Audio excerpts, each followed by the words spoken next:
As a history major and historic preservationist, connections to the past through family, community, culture, and place are important factors in my life and work. This past year, after being accepted into the Snorri Program, I jumped at the chance to learn more about Iceland and my Icelandic heritage. While I am still reflecting on my 5 weeks in Iceland, I hope this video creates an insightful look into what being a Snorri participant looks like and how our ties to the past carry on through the lives of the descendants of Icelanders like me. Growing up with a name like Inga Gudmundsson, it was easy to feel connected to my Icelandicness. As an adult, my interests into my Icelandic ancestry have led me to sort through family photos, research online databases, and really consume anything and everything that I could find that connected me to Iceland. But while I knew I was Icelandic, I had never heard until recently the term Vestur Íslendingar, or Western Icelanders. Used for the descendants of Icelanders who left for North America, this term fascinated me during my time in Iceland, having used it frequently to explain to various Icelanders why I was in Iceland and what the Snorri Program was. After spending 5 weeks with the 2024 Snorri group, I believe there is truly no better experience to meet and learn with other Western Icelanders. In my opinion, the 6 Americans and 9 Canadian Western Icelanders that participated in Snorri this year were an exceptional group.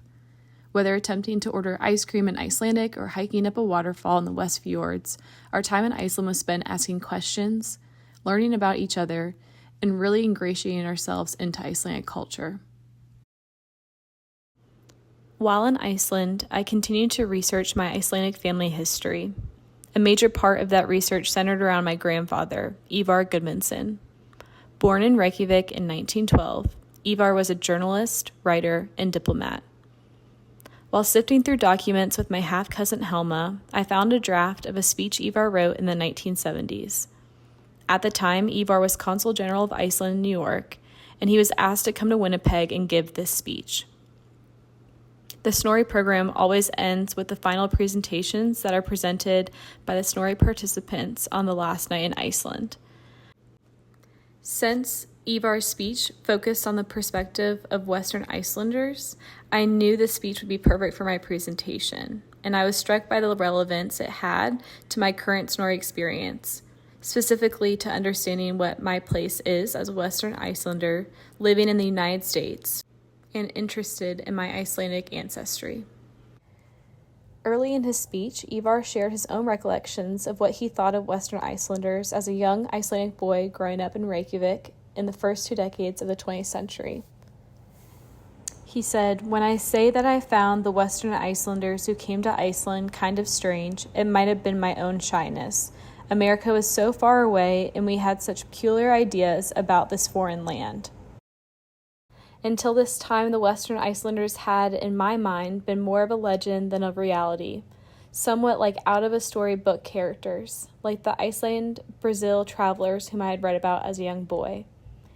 He went on to say, "I remember that it was sort of a status symbol among us youngsters in Reykjavik to be able to say that we had an uncle, an aunt, or even a distant cousin in America. A relative anywhere in America was enough to be somebody."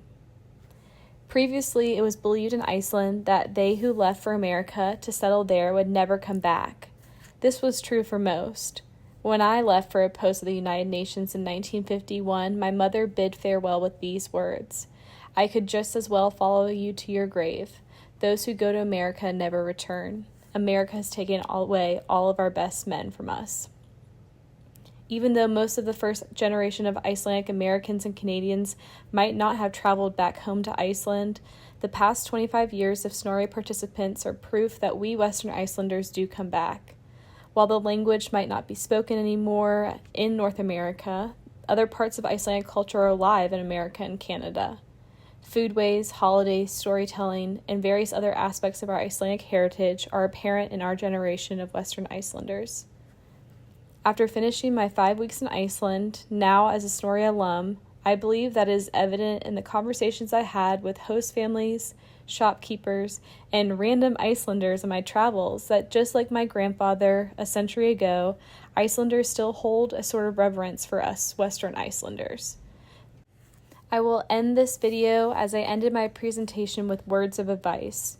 For all the Western Icelanders out there, remain prideful in your ancestry, share your heritage, and continue to root yourselves into Icelandic culture and place.